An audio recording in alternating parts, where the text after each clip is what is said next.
Eu quero ser Senhor amado, como um vaso nas mãos do oleiro, quebra minha vida e faz-a de novo. Eu quero ser, eu quero ser um vaso novo. Eu quero ser Senhor amado, como um vaso nas mãos do oleiro, quebra minha vida e faça de novo. Eu quero ser, eu quero ser, eu quero ser um vaso novo.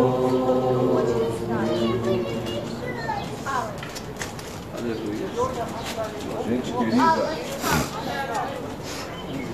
nós estamos aqui nesse lugar celebrativo da ressurreição de Jesus, da crucificação, como a gente viu naquela montanha ali, e da ressurreição, conforme a gente viu ilustrada nessa tumba, que de fato é uma tumba de um sarcófago para dentro desse maciço rochoso, onde há 5 outras tumbas dentro do sarcófago.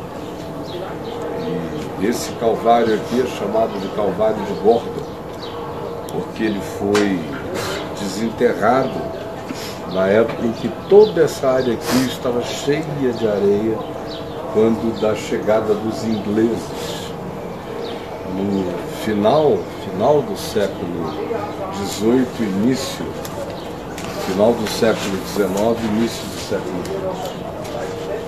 E até o período da Primeira Guerra Mundial, o mandato inglês aqui estava estabelecido. E durante aquele período houve uma vontade, um fervor, uma alegria muito grande no mundo cristão, na esperança de que aqui fosse, de fato, o lugar da crucificação e da ressurreição. Nós não estamos aqui para chupar pedras nem para adorar lugares. Jesus já nos tinha dito que não seria assim. Ele disse para a mulher lá de Siquém, na Samaria, em Nábulos, nos dias de hoje, que não era naquele lugar, no Monte Gerizim, onde adoravam os samaritanos, nem em Jerusalém tampouco, o lugar onde se deveria adorar, porque Deus é Espírito, e importa que os seus adoradores o adorem em Espírito e em verdade. Aleluia. Quando a gente vai, no entanto, até ali dentro do Santo Sepulcro, tem-se uma impressão muito estranha, porque o lugar, desde que Helena, mãe de Constantino, chegou aqui e ali erigiu, de acordo com as melhores tradições, erigiu um lugar de culto, uma basílica, e ela cobriu praticamente todos os lugares que tinham uma fisionomia arqueológica e topográfica que remetiam para uma visão mais ou menos parecida com essa que a gente tem aqui. Hoje, aquela basílica imensa, enorme, está lá cobrindo tudo aquilo que, se não estivesse daquele jeito construído como está lá, poderia ter sido preservado e reconstruído para guardar a semelhança que esse lugar guarda. Mas, de fato, com o passar do tempo, as investigações arqueológicas comprovaram de maneira irretorquível o fato de que lá é o lugar arqueológico do antigo Gólgota, do Calvário, do Monte da Caveira e do lugar da ressurreição. Eu acho, no entanto, extremamente providencial que esse lugarzinho aqui exista com essa cara, com essas características, e certamente ele teve importância reconstrutiva, no mínimo, mentalmente, para os cristãos, porque há sinais e evidências de que houve muito culto aqui, muita adoração, muita reunião para orar, para cultuar, assim como a gente faz nos dias de hoje. O que houve lá foi uma deformação enorme. Você entra naquele lugar e não é tomado pelo mesmo sentimento que a visualidade desse cenário aqui, muito mais natural, cria para dentro e no coração e na mente da gente. De modo que eu acho extremamente relevante vir até esse lugar para recompor a mente, para reconstruirmos na imaginação o significado daquela ocorrência, de como se diz, no lugar em que Jesus foi crucificado, havia um jardim, e neste um sepulcro novo, no qual ninguém ainda tinha sido posto, e que era a tumba que José de Arimateia abrira para ele próprio e para os da sua família, e ainda não tinha inaugurado. E sendo ele um homem de poder e de autoridade, conseguiu, junto às autoridades de Jerusalém, a Pilatos, a ordem para que o corpo de Jesus fosse entregue a ele, para que ele mesmo o sepultasse. E ele veio e o sepultou aqui, envolto em linhos preparativos. Eles fizeram aquele cluster, fizeram aquele, como é que eu diria, um caixão de linho, de pano, envolvendo o corpo dele, puseram aloés, bálsamos e esperavam que passasse o sábado para que no domingo de manhã pudessem fazer os trabalhos definitivos de embalsamamento definitivo do corpo dele. No entanto, como vocês sabem, o relato de Mateus nos deixa claro, havia da parte das autoridades judaicas aquele pavor de que alguma coisa acontecesse. Então eles disseram a Pilatos: olha, ordena para que o selo romano cele a tumba e coloca à porta uma guarda romana na porta da tumba, para que ninguém chegue lá, para não ser o caso de que os discípulos desse charlatão, desse embusteiro, venham à noite, roubem o corpo e digam que ele ressuscitou de entre os mortos, e então será o segundo embuste pior do que o primeiro. E como ele já estava morto, Herodes disse: bom, eu já autorizei a morte, autorizar o que eles estão pedindo é o de menos, para evitar um problema maior político na cabeça deles. Ordenou as coisas todas que tinham sido demandadas, veio a guarda romana para cá, e aqui ficou, selaram aquela pedra em volta, que era uma pedra pesada de 1 tonelada e meia, para uma roda, uma pedra num formato de roda, para que se rolasse daquele canal que tem ali e afastasse-se para um lado e para o outro. Do contrário, o peso era grande demais para ser removido por quem quer que fosse, e ainda daquele jeito demandava força de homens fortes para fazer o rolamento. Mulheres, por exemplo, dificilmente conseguiriam. Um grupo de 5, 6, 7 mulheres, por mais esforçadas que fossem, não conseguiriam mexer a pedra.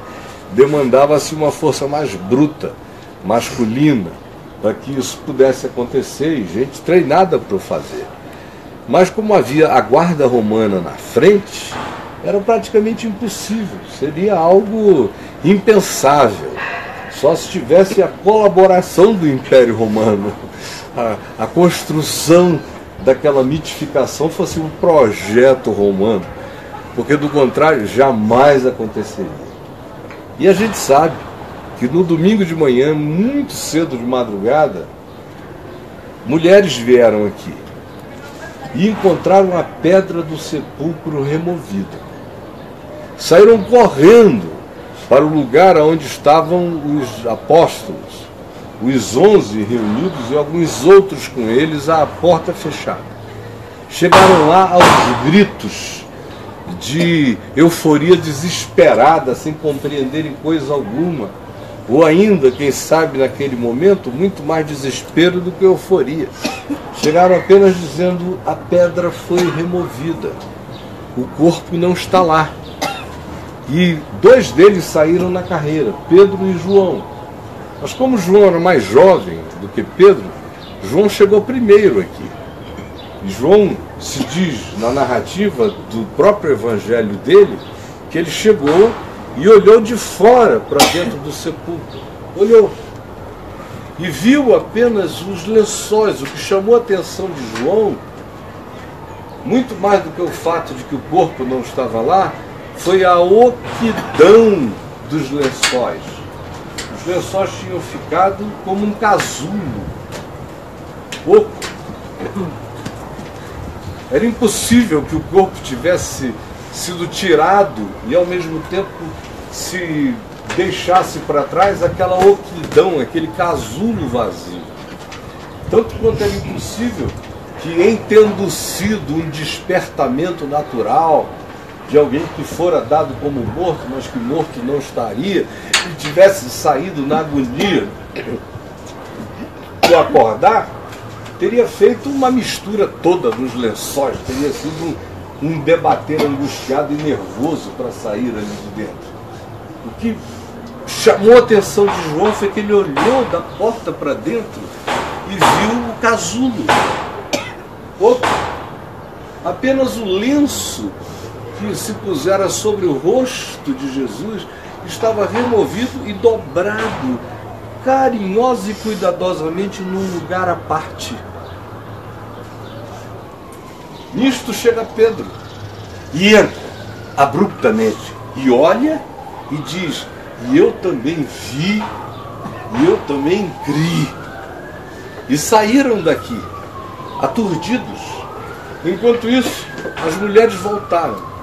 E aí a gente encontra a narrativa desse episódio, do retorno delas, após essa constatação da oquidão do material no qual ele tinha sido involucrado, deixado para trás. A gente encontra em Mateus, no capítulo 20, do verso 19 em diante, quando se diz o seguinte: Maria Madalena, Maria lá de Magdala, onde estivemos, entretanto, permanecia junto à entrada do túmulo, chorando. Enquanto chorava, abaixou-se e olhou de novo para dentro do lugar, para dentro do túmulo, e viu 2 anjos agora, 2 seres estranhos. Quem descreve esses seres com mais detalhe é Mateus, e diz que eles tinham a semelhança de relâmpagos dentro. Foram os anjos que apareceram também para a guarda romana. A aparência deles era como relâmpago, diz Mateus. Foi o que fez a guarda romana friamente. Agora é Maria Madalena, uma cabeceira e outro aos pés. Eles lhe perguntaram: mulher, mulher, por que choras? Guarde essa pergunta, mulher, por que choras? Ela lhes respondeu, porque levaram o meu Senhor e não sei onde o puseram. Tendo dito isto, voltou-se para trás e viu Jesus em pé, atrás dela, mas não reconheceu que era Jesus. Primeiramente por causa das lágrimas, aquele lençol de lágrimas na cara, o que impede tremendamente a visão. Os olhos ficam cobertos por outras lentes de lágrimas, e ela olhou e não reconheceu que era Jesus. Em segundo lugar, porque ela não esperava que fosse. Ela mesma, até agora, está pensando que o corpo foi roubado. Ela está dizendo, levaram o meu Senhor. Ela imaginou uma cena de Jesus carregado daqui, morto, por alguém ou alguns. Levaram o meu Senhor. E em terceiro lugar, por causa da tristeza. Ela chorava muito. Isso é tão registrável que se diz que os anjos perguntaram, mulher, por que tu choras? A tristeza tinha possuído completamente. E ela diz, porque levaram o meu Senhor e eu não sei aonde o puseram. A linguagem é toda objetica. Jesus tinha virado uma coisa inerte, levável, manipulável, não tinha autodeterminação, tinha virado só um corpo. Esse é o sentimento que ela tem, essa é a angústia que a domina, que a possui. E aí, na sequência, o verso 15 diz, perguntou-lhe Jesus, também, mulher, por que choras? A insistência começa com os anjos, mulher, por que choras? Vamos prestar todos atenção. E em segundo lugar, Jesus, mulher, por que choras? A quem procuras? Ela respondeu, supondo ser ele o jardineiro, disse, Senhor, se tu o tiraste, dize-me onde o puseste. E ela mesma tem essa expectativa objetica ainda. E eu o levarei. Vou manipular. Na cabeça dela, Jesus tinha se transformado numa relíquia.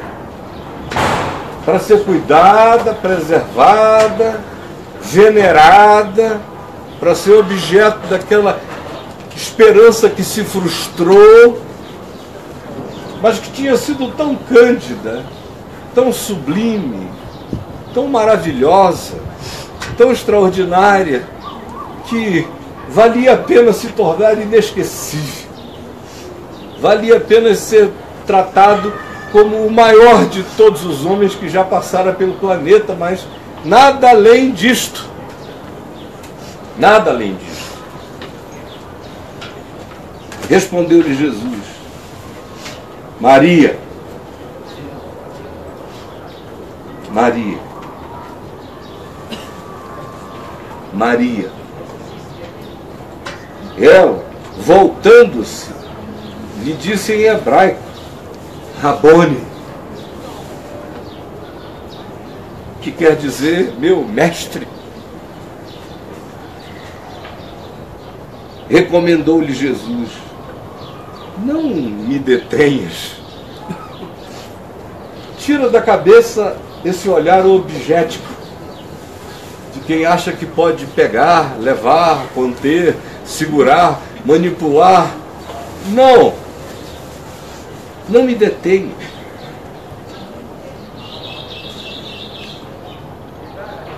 Porque ainda não subi para meu Pai, mas vai ter com os meus irmãos e dize-lhes, sai vosso Pai para o meu Deus e vosso Deus. As duas inquirições, as duas perguntas, a dos anjos, mulher, por que choras? E a de Jesus, que volta-se para ela e também pergunta, mulher, por que tu choras? Porque essa pergunta é a que vem a ecoar depois, aqui no livro do Apocalipse, exatamente a mesma situação. Quando se diz no capítulo 5, vi na mão direita daquele que estava sentado no trono um livro, escrito por dentro e por fora, de todo selado com 7 selos. Vi também um anjo forte, que proclamava em grande voz: quem é digno de abrir o livro e de lhe desatar os selos? Ora, nem no céu, nem sobre a terra, nem debaixo da terra, ninguém podia abrir o livro, nem mesmo olhar para ele. E eu chorava muito. E eu chorava muito, diz João. Eu chorava muito porque ninguém foi achado digno de abrir o livro, nem mesmo de olhar para ele. Todavia um dos anciãos me disse: não chores, ou, enfaticamente, como o texto grego nos apresenta, pare de chorar. É uma ordem: pare de chorar. Eis que o leão da tribo de Judá, a raiz de Davi, venceu para abrir o livro e os seus 7 selos. Então vi no meio do trono e dos 4 seres viventes, e entre os anciãos, em pé, um cordeiro como tinha sido morto. Ele tinha 7 chifres, bem como 7 olhos, que são os 7 Espíritos de Deus enviados por toda a terra. Veio, pois, ele tomou o livro da mão direita daquele que estava sentado no trono, e quando tomou o livro, os 4 seres viventes e os 24 anciãos prostraram-se diante do cordeiro, tendo cada um deles uma harpa e taças de ouro cheias de incenso. Tomaram os que procedem de toda tribo, língua, povo, e reinarão sobre a terra. Vi e ouvi a voz de muitos anjos ao redor do trono, dos seres viventes, dos anciãos, cujo número era de milhões e milhares de milhares, ou seja, trilhões de seres, proclamando pelo universo afora: digno é o cordeiro que foi morto, poder e riqueza e sabedoria e força e louvor. Então ouvi que toda criatura na terra, debaixo da terra e sobre o mar, e tudo que neles há, aonde quer que haja uma realidade existente e criada, estava dizendo: àquele que está sentado no trono e ao Cordeiro seja o louvor e a honra pelos séculos dos séculos. Amém. E os 4 seres viventes respondiam: amém, amém. Amém. Também os anciãos prostraram-se e o adoraram.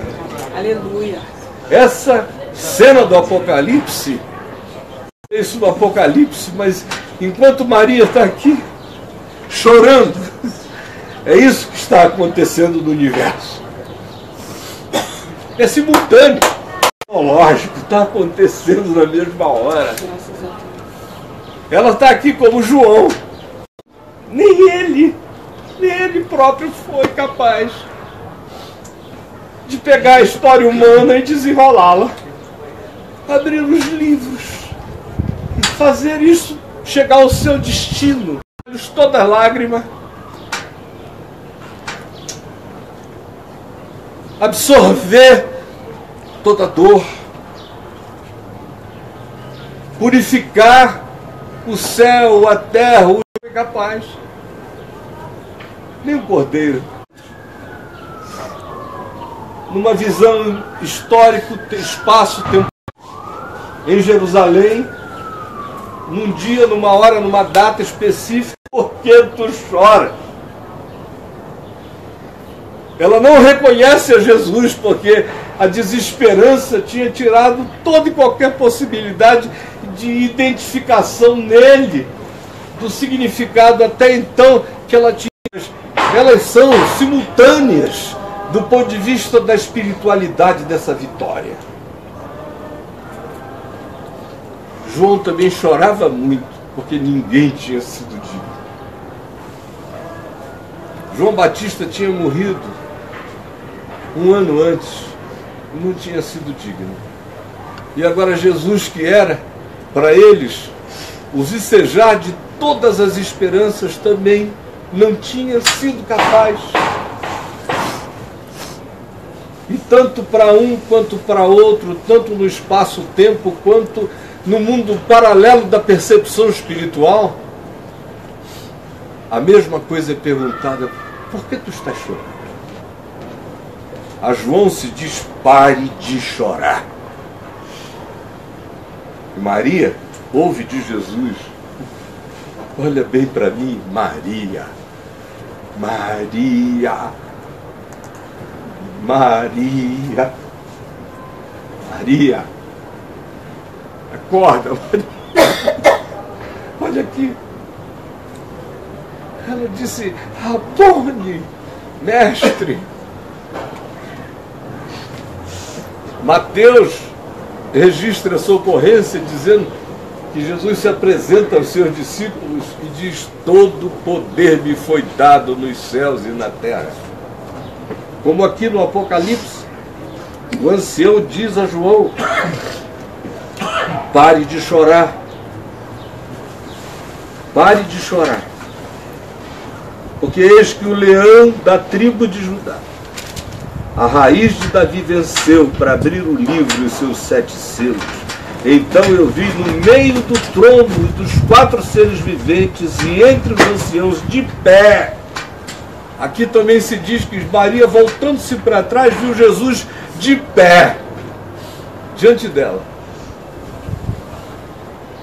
Olhando-se, viu de pé o cordeiro como tinha sido morto. E ele tomou o livro da história da mão direita deste que está sentado no trono de todas as dimensões, porque ele era o único digno de abrir o livro e lhe desatar o selo. E aí inicia-se esse louvor universal. Todas as criaturas existentes em todos os mundos e camadas dimensionais cantando o mesmo louvor: digno és de tomar o livro e de abrir os selos, porque foste morto e com o teu sangue compraste para Deus os que procedem de onde? De toda tribo, de toda língua, de todo povo e de toda nação. E para o nosso Deus os constituíste como reino e sacerdotes, e reinarão sobre a terra. E vi e ouvi uma voz de muitos anjos ao redor do trono e de seres viventes, trilhões de criaturas proclamando em grande voz: digno é o Cordeiro que foi morto de receber o poder, a riqueza, a sabedoria, a força, a honra, a glória e o louvor. Então eu vi que toda criatura significa toda criatura.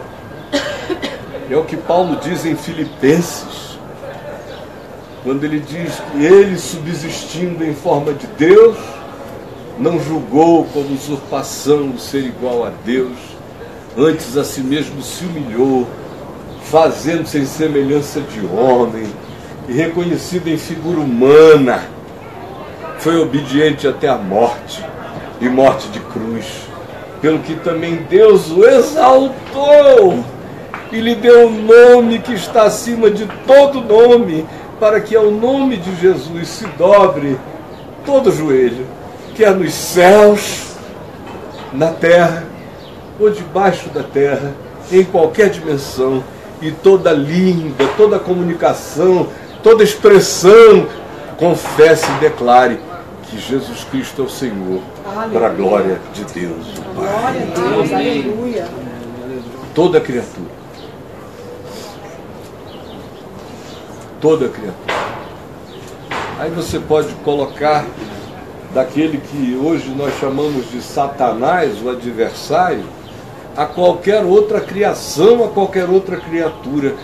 Todas as criaturas de todas as dimensões adorando e reconhecendo que há um que, sendo Deus, se fez como criação. Por isso Paulo diz que ele é o primogênito de toda a criação. subsistindo em forma de Deus, não julgou como usurpação ser igual a Deus. Sendo a expressão do próprio Deus, se fez a expressão de uma criatura. E como criatura, venceu. Por isso é chamado de um cordeiro. É uma criação. Embora ele seja o Criador, ele se faz criação com as criaturas. E é o único digno. Foi o único que viveu a vida de Deus em todas as dimensões. Ele obedeceu como anjos não conseguiram obedecer nem entender. Amou com o amor que nenhuma criatura jamais amou. Teve a renúncia, a entrega que nenhuma criatura jamais teve. Tentado em todas as coisas a semelhança de nós e de qualquer criatura, o fez, todavia, sem pecado. E sendo Deus, desistiu de ser Deus para servir a Deus como uma criatura obediente entre os olhares observadores do universo. Estranhamente, isso aconteceu na nossa dimensão. Na dimensão desses mamíferos aqui. Dessas inteligências aqui, descritas no Salmo 8, feitas por um pouco menor do que anjos. Ele decidiu, na pequenez da nossa limitação, glorificar o Senhor de toda a criação aos sentidos de todas as observações universais. De modo que o que acontecia, enquanto Maria chegava para cá, baixava, olhava, chorava, tinha repercussões transcósmicas, maravilhosas, indescritíveis, indizíveis. É para isso que nós estamos aqui.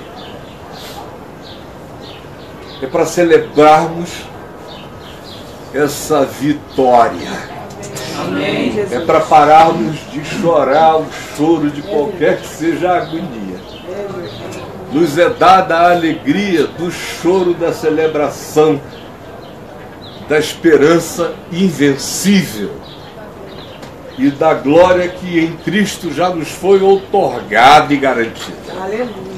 Como ele mesmo disse, orando em nosso favor, ele disse: Pai, porque o meu desejo é que onde eu estou, eles estejam também, para que vejam a minha glória, a glória com a qual tu me amaste, antes que houvesse mundo.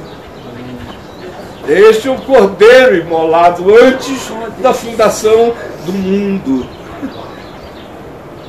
De modo que todas as dimensões convergem para aquele dia, para aquela hora, para aquela manhã, para aquele retrocesso universal, para aquela engenharia reversa, quando a morte é revertida,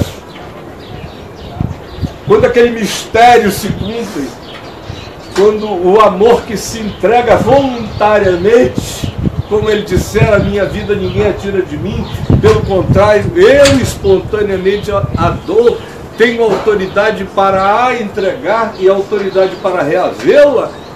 Quando naquela entrega, o universo inteiro, que usa a lógica das linearidades e das conquistas palpáveis, achou a semelhança de Maria, que chorava muito, ou de João depois, que também chorava muito, porque parecia que não havia saída para a existência. Deus aplicou essa engenharia reversa. O amor que escolhe se dar vencerá sempre. Esse é o princípio. O amor fiel escolhe se entregar, vencerá sempre. Repita isso comigo. O amor fiel escolhe se entregar, vencerá sempre. Isso explode em todas as dimensões. E como Paulo diz, aquele mistério oculto, desde antes da fundação do mundo, se revelou nele. E nos foi dado a conhecer em Cristo, na ressurreição de Jesus. Amém. Por isso, pare de chorar. Pare de chorar. A gente é muito quebrado enquanto existe. A gente corre o risco de perder a esperança, de cair no cinismo, de dizer, não, isso aqui é só assim mesmo. Acontece entre o berço e a sepultura, é tudo que existe, é tudo que há. E mergulharmos no cinismo desesperançoso, como acontece com a maior parte de nós nesta geração, que é uma geração que perdeu a esperança, perdeu o fator e o poder da ressurreição, da vitória, da glória no coração. Por isso a teologia dessa geração cristã é a chamada teologia da prosperidade, que nada mais é do que a afirmação disso. Diminua as implicações da sua infelicidade ficando rico, ganhando dinheiro, porque é tudo que há. A única coisa que Deus tem para você e quer para você é que você fique rico, porque depois acaba. É o caminho inverso ao que Jesus fez. Ele, sendo Deus, ou como Paulo diz, escrevendo aos Coríntios na segunda epístola, no capítulo 8, sendo rico, se fez pobre, por amor a nós, para que, por sua pobreza, nós viéssemos a viver a experiência dessa engenharia reversa da graça de Deus e nos tornássemos, então, ricos. A gente olha em volta, e aqui perto ao norte, na Síria, milhares, milhões estão sofrendo, o mundo inteiro está sendo impactado por um êxodo de angústia, que acontece diante dos nossos olhos, maior do que o êxodo do povo de Israel, saindo do Egito, por exemplo. 2 milhões foram para o Líbano. Um outro tanto imenso foi para a Jordânia. Outros estão caminhando pela Turquia, tentando entrar em países para ver se chegam na Europa. A Europa está vivendo um problema político porque não sabe o que fazer com os filhos desse êxodo da agonia. Anteontem, jogaram armas químicas sobre a população de uma cidade, de uma aldeia. Crianças, hoje eu via, sendo mortas e lavadas para que até o veneno que caiu sobre elas de gás nervoso saísse, elas não se tornassem contaminantes nem como corpos mortos. Fora os dramas e as angústias de milhares de outros povos e de agonias que são vividas neste instante por milhões de famílias, por bilhões de criaturas, só na redondeza desse planetinha de agonias, ao qual Paulo designa como sendo um planeta tomado por forças tenebrosas nas regiões celestiais. E a gente olha na nossa geração para isso tudo e, inevitavelmente, muitas vezes dá uma vontade, não só vontade, a gente é acometido de desesperança e a gente chora muito. E o pior é quando a gente para de chorar e mergulha no cinismo absoluto. Aí a gente já para de sentir. A gente fica dormente. Ou, como Jesus dissera e predissera, por se multiplicar esta e todos os outros tipos de iniquidade, o amor iria se esfriar de quase todos. Quase todos. Quase todos. Pouca gente iria preservar o amor do coração, como a gente vê entre nós.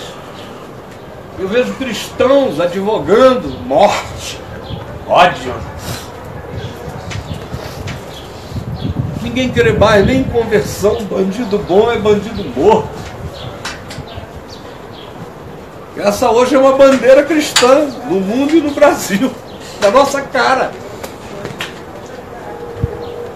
Essa palavra que eu estou dizendo aqui está sendo ouvida ali por milhares de pessoas que estão nos acompanhando no Brasil e na terra toda, onde se fala português, onde se entende alguma coisa, até no ambiente de culturas as mais diversas, nós estamos sendo acompanhados.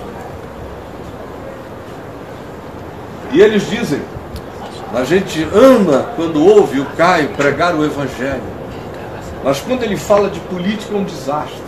Falar de política é dizer o que eu estou dizendo aqui.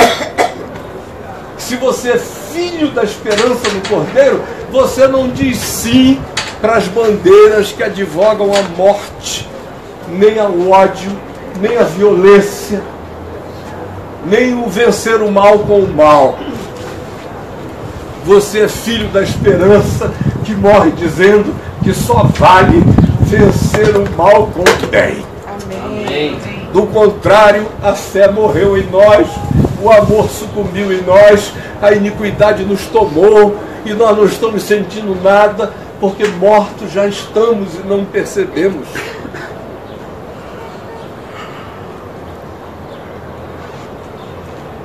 Eu sei que de maneiras diferentes e diversas, cada um aqui enfrenta a multidão de dramas pessoais imensos. E esse será um tempo dificílimo. Dificílimo. Eu já tive no coração, depois de 98, um sentimento tão estranho dentro de mim, onde para mim tanto fazia viver ou morrer. Eu estava com a angústia de João, dizendo, não tem jeito, nada dá certo não. Ninguém quer nada. No mínimo eu estava sofrendo daquela depressão de Elias. Mas ela era pior ainda. Porque não havia ninguém digno a começar de mim. E parecia que toda a esperança a qual eu me dedicara a vida inteira havia fracassado.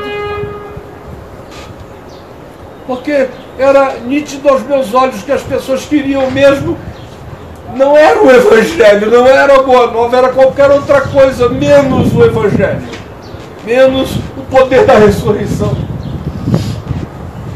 E a minha alma foi morrendo. Quando eu vi, eu tinha me tornado um ser totalmente desesperançado.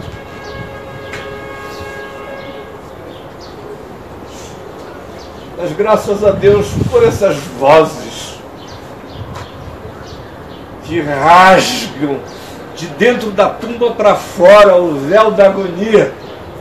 Mulher, por que tu estás chorando aí fora? Olha aqui. Olha para cá, Caio. Não mudou nada. O que foi vencido está vencido. Permanecerá vencido. Espera. E tu verás. Esses teus olhos ainda verão. E se você olha para trás, correndo o risco de não reconhecer a glória dessa vitória por causa da desesperança, mas aí ele te chama pelo nome. Caio, acorda! Ou ele manda as vozes do passado, os anciãos, pare de chorar. Eu dou graças a Deus, por exemplo, pela voz do ancião a quem eu chamei de pai aqui nesse mundo.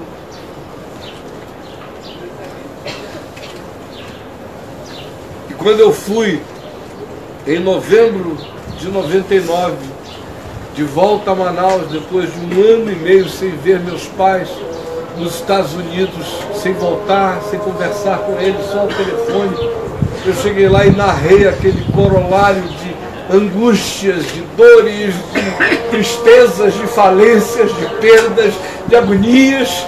Meu pai ouviu aquilo tudo e eu narrei os meus pecados. E ele ouviu e passei. Parecia que não tinha acontecido nada. Aí ele olhou, quando eu terminei aos prantos, ele só bateu na minha perna, passou a mão na minha perna para lá e para cá, e falou: ô Caiozinho, como ele me chamava, como é bom ter você de volta. Como é bom ter você de volta. Agora, chega, vamos levantar a cabeça, porque você ainda tem o melhor do seu ministério para viver. O melhor está por vir. O passado foi só um experimento. Está tudo só começando. Você quer um cafezinho?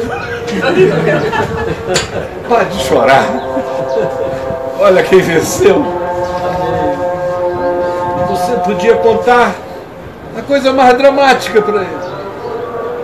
Como quando eu os acordei às 5 horas da manhã e quando ele ouviu o meu alô ao telefone, eu não precisei dizer nada. Ele falou, apenas me perguntou: meu filho, quem foi?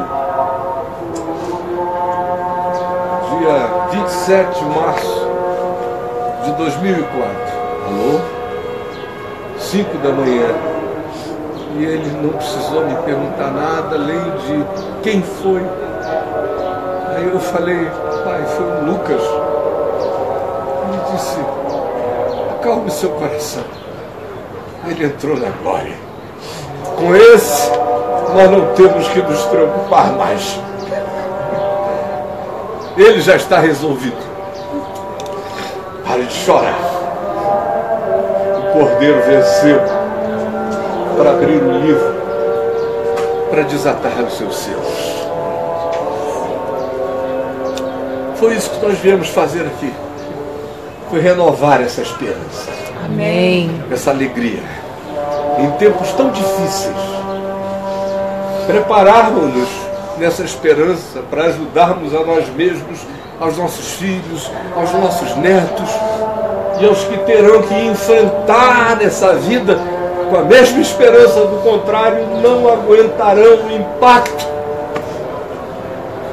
Afogarão no pântano das lágrimas de desesperança e não saberão nadar com as próprias forças, a menos que o próprio Jesus diga, como eu sei que Ele está nos dizendo aqui, ali, além, para muitos que nos ouvem agora e que nos ouvirão depois: por que tu estás chorando? Olha para mim. Tira essas lágrimas da cara. Olha para mim. Me enxerga bem. Nada mudou, porque o mundo é ruim.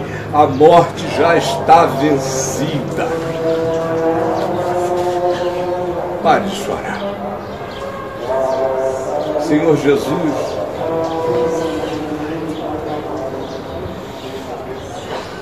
obrigado pelas lágrimas de consolação, de esperança. Obrigado pelas lágrimas que nascem da alegria da ressurreição. Obrigado porque na tua bondade e misericórdia nunca mais choraremos as lágrimas da desesperança, nem do medo, nem do desespero. E no teu amor, a nossa vida não será reduzida a um experimento histórico que vai apenas do berço à sepultura. Nós haveremos de ser para sempre, exclusivamente, filhos da ressurreição. Ouvindo a tua voz, gritada aqui em Betânia, na tumba de Lázaro: eu sou a ressurreição e a vida. Aquele que crê em mim, ainda que morra, viverá. e todo aquele que vive e crê em mim jamais morrerá para sempre. Planta esse carvalhal de glória em nós. É o que eu te peço.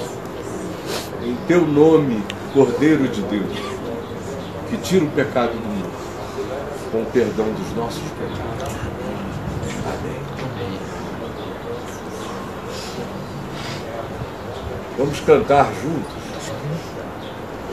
aquele louvor que diz: lá está o meu tesouro, lá onde não achou.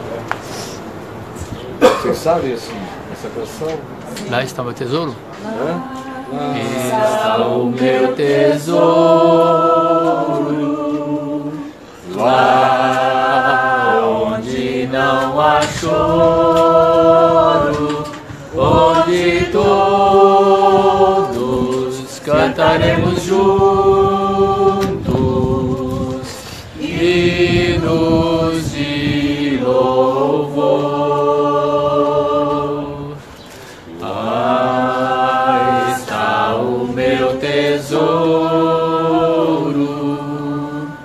Lá onde não há choro, onde todos cantaremos juntos hinos de louvor ao Senhor.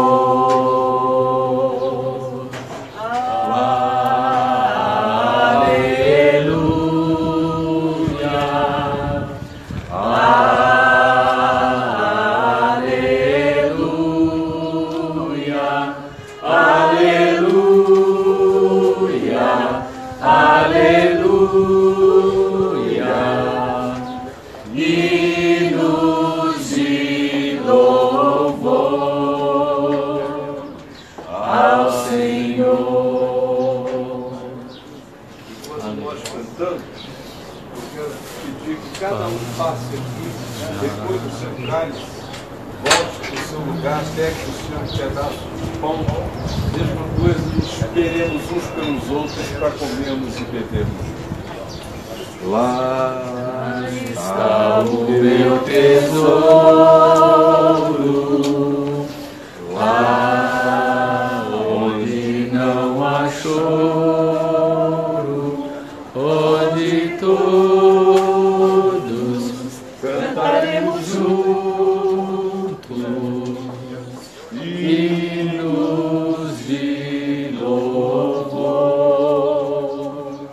ao Senhor.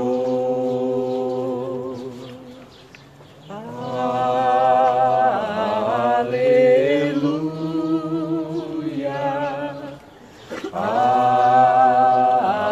aleluia,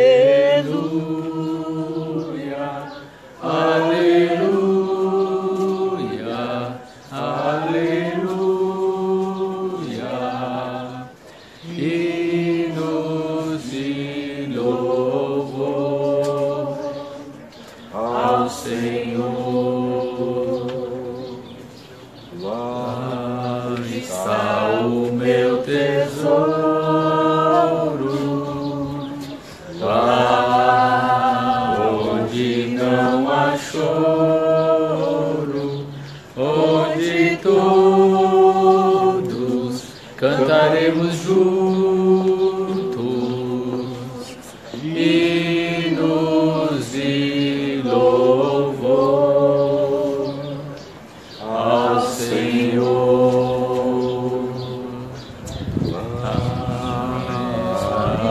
Aleluia.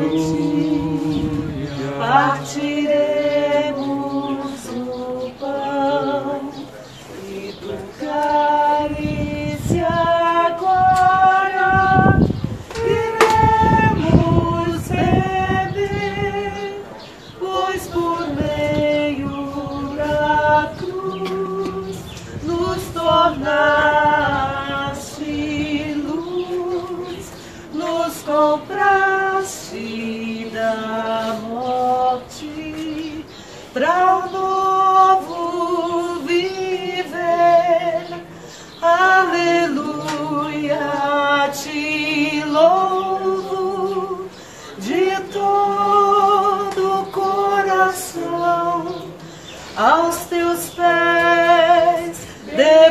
depósito, meu fardo e meu querer, e na tua presença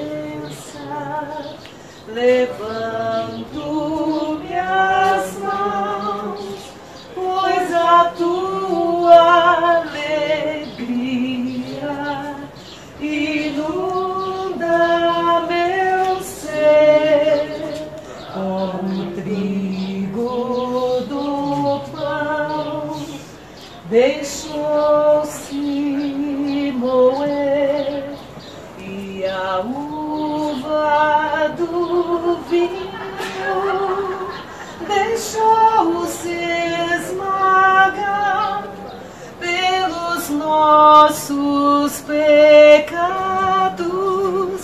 Quiseste morrer e o teu sangue por nós numa cruz derrama. Todos, aleluia, te louvo de todo o coração, aos teus pés deposito meu fardo e meu querer, e na tua presença levanto minhas mãos, pois a teu Santo Espírito inunda meu ser. Na noite em que o Senhor foi traído, ele tomou o pão e o deu aos seus discípulos, dizendo-lhes: "Este é o meu corpo, que é entregue por vós. Todas as vezes que comedes este pão, fazei isto em memória de mim." Comei dele todos.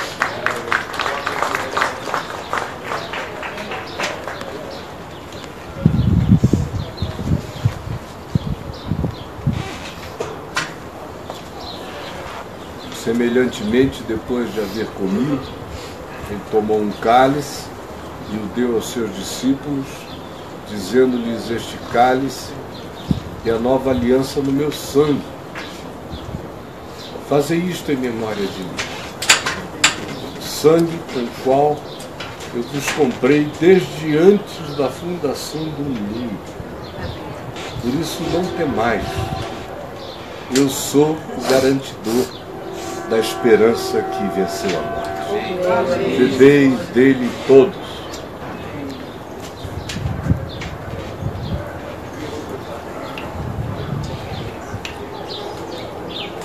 E se alguém entre nós, por alguma razão de coração, pessoal, particular, quiser receber essa unção com óleo pela fé, é algo que não precisa ser explicitado nem dito, é a sua conversa com Deus, pessoal e íntima, apenas expressada no seu movimento de vir até aqui, pode vir e eu terei prazer em nome do Senhor, ungir você. Em nome de Jesus. Pai,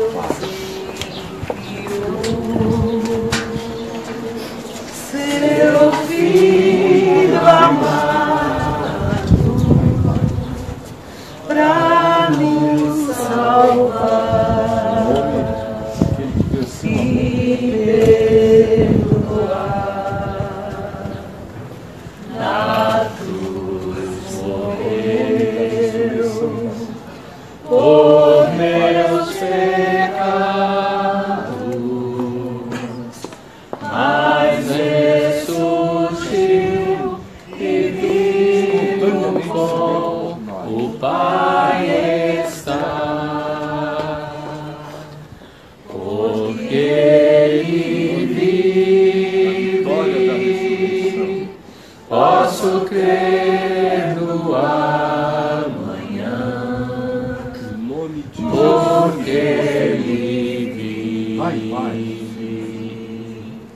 Temor não há, mas eu bem sei, eu sei que a minha vida está nas mãos do meu Jesus, que vivo está. E quando enfim chegar a hora em que a morte enfrentarei, sem medo então terei vitória, verei na glória o meu Jesus, que vivo está, porque Ele vive, posso crer no amanhã, porque Ele vive. Temor não há, mas eu bem sei, eu sei que a minha vida está nas mãos do meu Jesus, que vivo está. E quando enfim chegar a hora em que a morte enfrentarei, sem medo então terei vitória, verei na glória o meu Jesus, que vivo está, porque Ele vive, posso crer no amanhã, porque Ele vive. Temor não há, mas eu bem sei, eu sei que a minha vida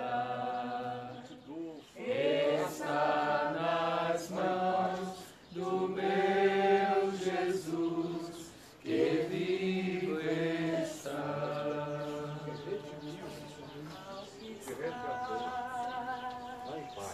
Sentado no trono e ao Cordeiro seja o louvor e a honra e a glória e o domínio pelos séculos, os séculos.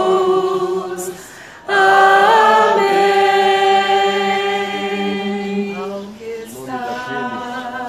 Que é a tua luz, Assentado no trono e ao Cordeiro graça, perdão, seja Pai. o louvor e a honra e a glória e o domínio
para sempre ao Cordeiro de Deus, a Jesus o Senhor, ao Leão de Judá, a raiz de Davi, que venceu e o livro abrirá. Nos céus, a terra e o mar, e tudo que neles há, o adorarão e confessarão: Jesus Cristo é o Senhor. Ele é o Senhor. Ele é o Senhor. Ressurreto dentre os mortos, Ele é o Senhor. Todo joelho se dobrará, toda língua confessará que Jesus Cristo é o Senhor. Esse jardim é mantido por uma fundação inglesa e pelas ofertas de todos os que vêm aqui. Então, se você deseja participar, enquanto nós cantamos, pode ofertar neste cesto que o Neemias está passando. Vamos cantar mais um louvor juntos. Eu estou tentando aproveitar que está filmando e só dar uma volta no jardim. Pode fazer. Pode, né?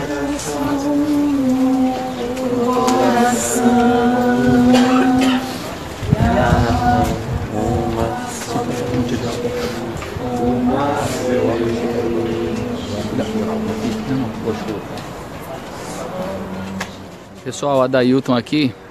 Eu vou dar uma volta no jardim para mostrar para vocês a tumba, o túmulo onde normalmente a tradição protestante diz que Jesus foi sepultado.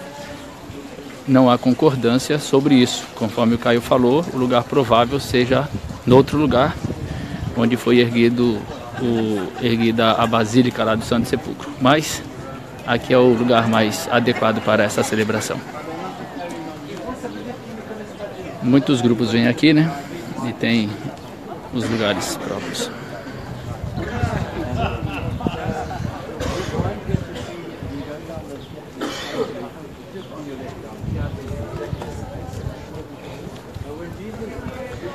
Aí esse é o túmulo onde normalmente se diz que Jesus foi enterrado de acordo com a tradição protestante. Eu vou por outro lado para ver melhor.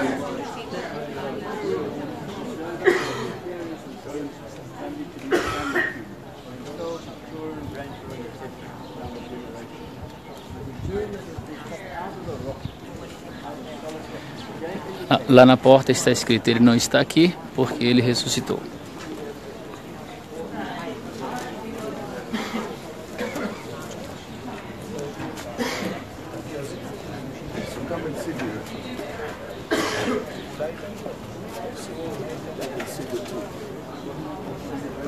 Yeah, so I don't know if you want to join them later or not.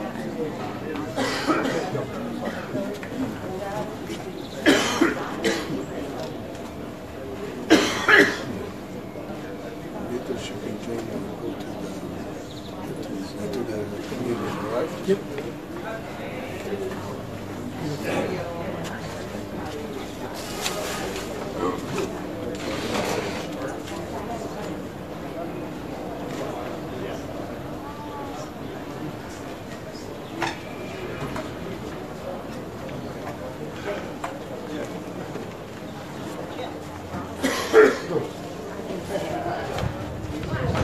Olha, eu não vou poder entrar porque tem uma fila.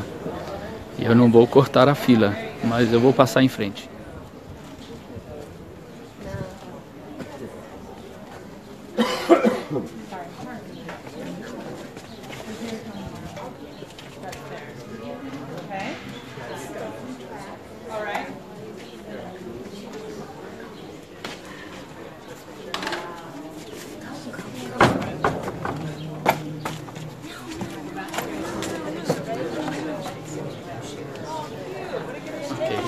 mostrar a porta para vocês ali.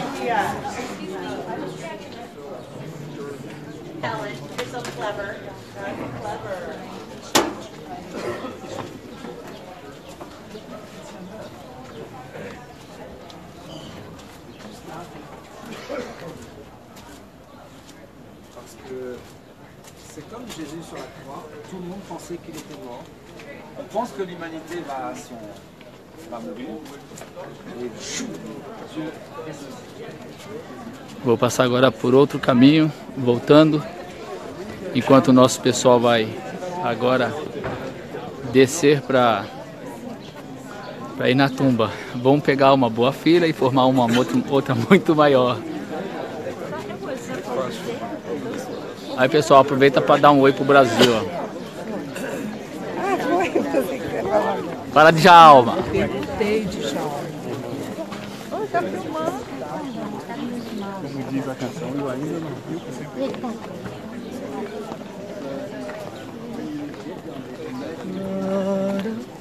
Essa é a nossa turma. Cadê aqui do lado? Alô, Brasil. E aí é só vocês verem na próxima, né, gente? Não dá pra ficar de fora, né? É muito bom. Uma coisa é vocês assistirem, outra bem diferente é vir aqui. Deixa eu aproveitar e pegar minhas coisas ali. E aí...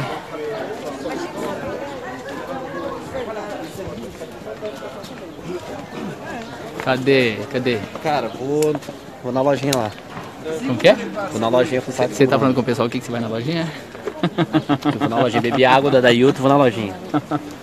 Ok, tem lojinha, né, em todos os lugares. Bom, vou dar mais uma volta aqui e encerramos. Deixa eu só passar por outro caminho para vocês verem. Vai preparando aqui, tiver. Aí que quando tiver aí novamente. É um jardim lindo, muito bonito mesmo.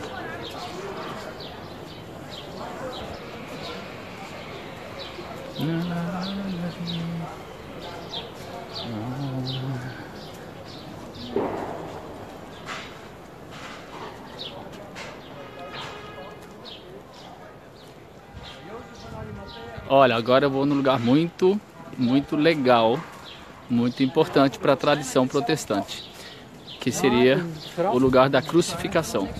Porque vocês devem se lembrar que na Bíblia diz que Jesus foi enterrado bem próximo ao lugar onde ele foi crucificado. Ou seja, de acordo com a tradição protestante, o túmulo é aquele que eu mostrei para vocês, bem próximo do lugar da crucificação, que seria este aqui, que a gente vai subir agora.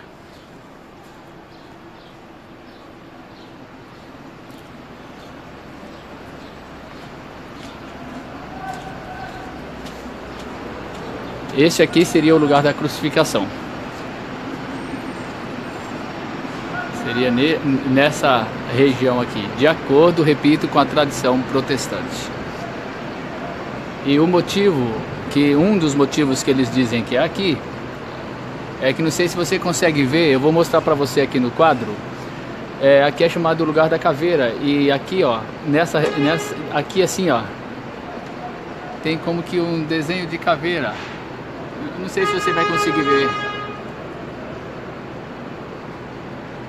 Eu acho que não dá pra vocês verem, né? Mas tá bom.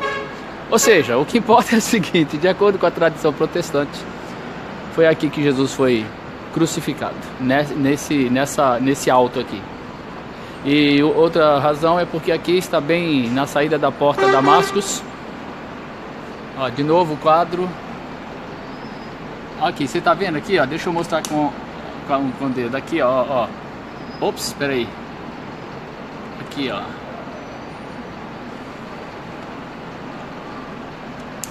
Bom, é isso. Então Jesus teria sido crucificado aqui nesse alto, e outros eram crucificados aqui, e muitos tinham as caveiras, né, os corpos jogados e enterrados ali atrás, e por isso também chamado lugar da caveira. É isso, gente. E por aqui eu vou encerrando. Vamos fazer o seguinte, eu vou ver se o pastor Caio ainda está ali para dar um tchau para vocês. Eu vou andar rápido para a gente ver se a gente pega o pastor Caio lá para ele despedir de vocês aqui. Aguardem só um tempinho aí que a gente chega lá já.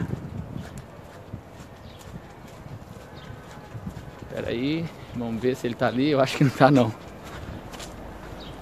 Tá sim.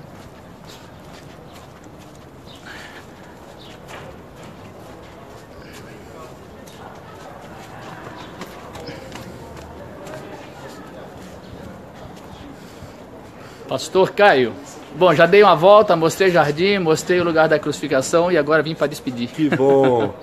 Querido, você tem que vir com a gente a próxima vez. Escreva aí para viagemcomcaio.com.